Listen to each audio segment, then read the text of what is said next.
بسم اللہ الرحمن الرحیم۔ السلام علیکم ورحمۃ اللہ وبرکاتہ۔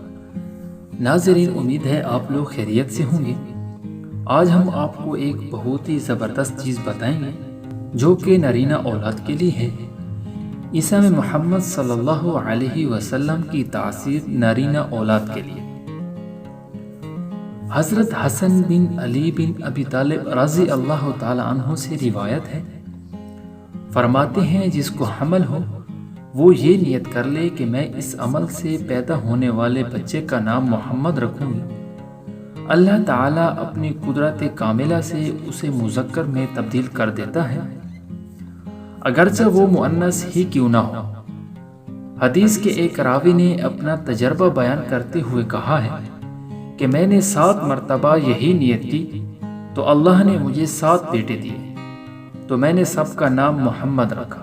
ناظرین، اس بات سے ہمیں یہ بات واضح ہوتی ہے کہ ہم جو بھی کام کریں وہ خالص اللہ کی رضا کے لیے ہو۔ جو بھی ہم اللہ کی رضا کے لیے کام کریں گے، اللہ تعالیٰ اس کام میں ہمارے لیے بہتری فرمائے گا۔ دوستو، اللہ تعالیٰ ہم سب کو اپنے پیارے دین پر چلنے کی توفیق عطا فرمائے، آمین۔